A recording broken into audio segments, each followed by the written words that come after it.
hoje eu fiquei assim envolto com a questão da propaganda, das ferramentas de propaganda e publicidade, que, se eu não me engano, já é a segunda ou terceira vez que eu venho aqui no Colunas e tem um tema que é o bolsonarismo, ou é o nazismo, e muitas vezes eu acabo pegando assim, elementos ou da psicologia individual, falando de narcisismo, pulsão de morte, perversão, etc., ou até os elementos da psicologia de grupos, né, que eu gosto bastante. Mas hoje eu fiquei pensando nas relações que me soaram assim, muito intrínsecas entre o bolsonarismo, o nazismo e a questão, né, da propaganda, né, das ferramentas de publicidade, essa produção de verdade. Então acabei, eu às vezes sou um pouquinho verborrágico, acabei fazendo um textinho aqui que eu vou tentar ler, acho que em 5 minutinhos, só para trazer alguns elementos do que eu estava pensando, até porque as minhas perguntas de provocação vinham nessa toada da sedução pelo nazismo, ou de como ele convence as pessoas, e de como ele continua convencendo,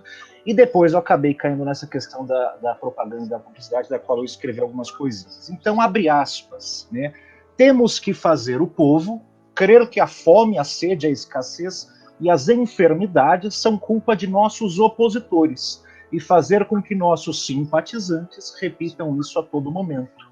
Essa é uma frase do Joseph Goebbels, né, o ministro da propaganda nazista de 33 a 45, que foi copiado, né, a nível de curiosidade, de memória, pelo Roberto Alvim, que foi citado aqui mais cedo. E quando se fala de nazismo e bolsonarismo, eu entendo que as pessoas compreendam diretamente, associem, né, o espectro da política, o espectro do manejo social, né, uma forma de propor e de fazer política, junto com uma estratégia ou visão de sociedade ideal, superior, né, que compreende também os inimigos bem determinados. O que eu não acho que é errado, acho que é isso mesmo. Mas pensando hoje, eu acho que está um pouquinho incompleto, né, porque eu estou associando a propaganda, né, no mesmo nível, de certa forma. Eu tenho visto o nazismo, claro, com esse teor político, social e bélico, mas carregando essa proposta intrínseca de uma publicidade, uma propaganda bem estruturada. Né?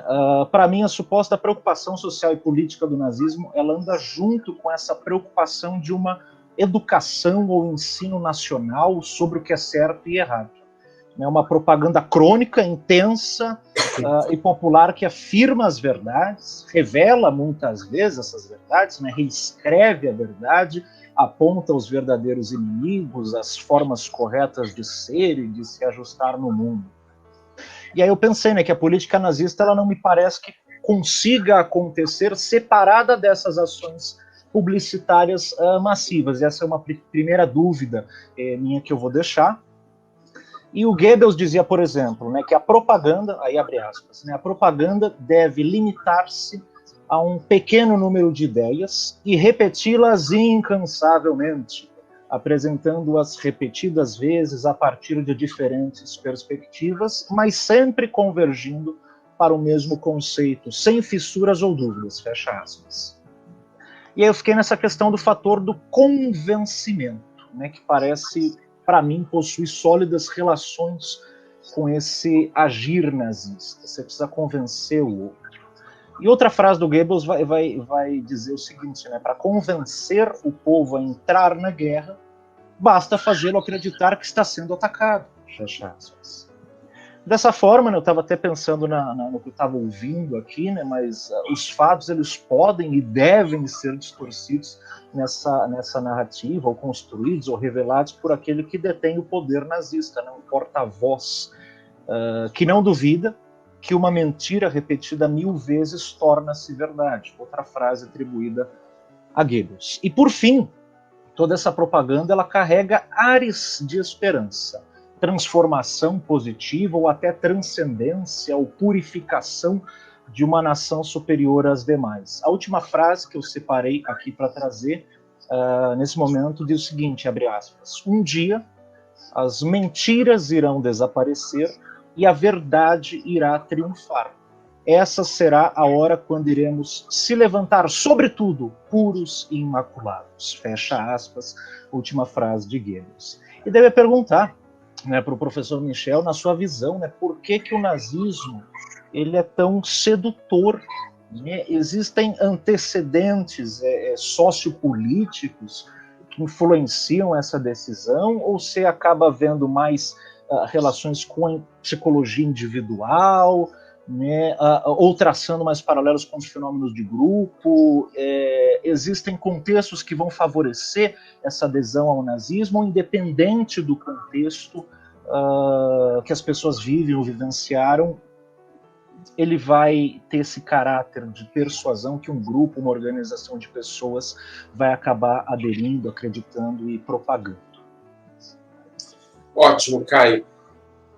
Bom, essa última frase aí que você leu sobre verdade, não é isso? Eu me lembro da frase que acompanha o bolsonarismo, que é creia na verdade e ela te libertará. Que é uma frase importante, uma frase tirada de Goebbels, mas tirada de Goebbels no sentido mais profundo dela. A ideia não é você descobrir a verdade, você crer na verdade. A verdade tem a ver com a crença e não com o desvelamento da mentira, né?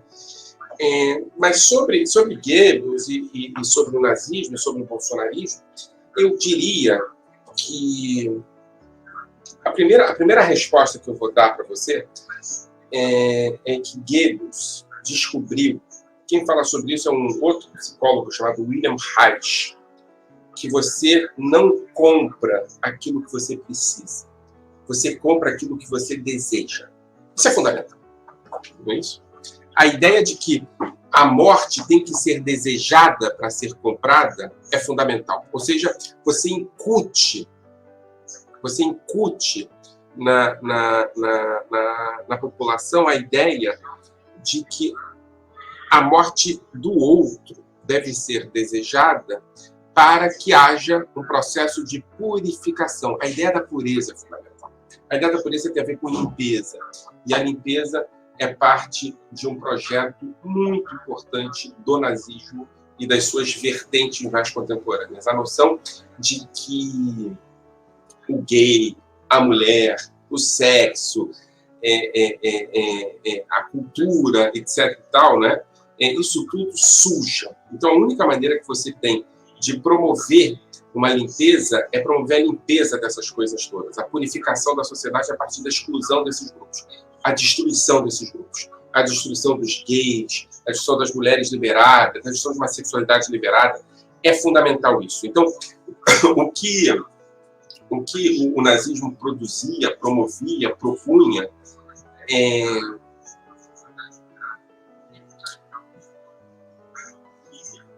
era o desejo.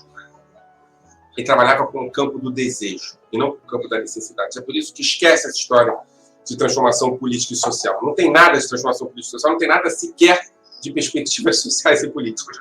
O campo é o desejo. E o desejo é o desejo da morte, o desejo da transformação pela morte.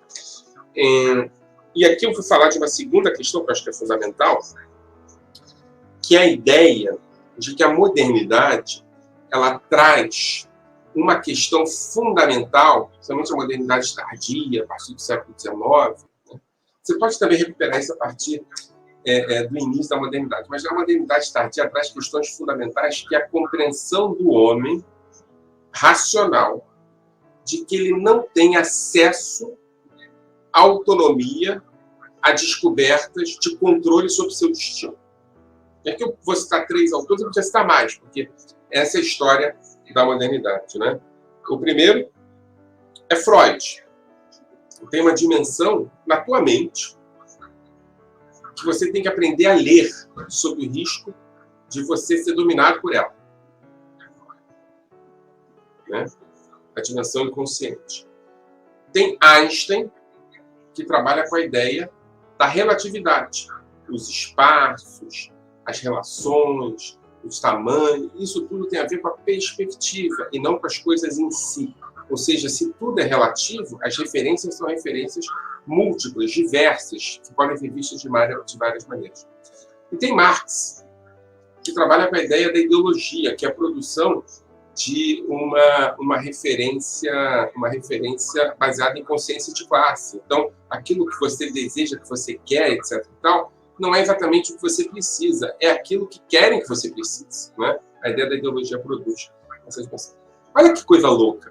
A modernidade produz, em algum sentido, a ideia de que os fantasmas que controlam o homem são fantasmas que estão no homem.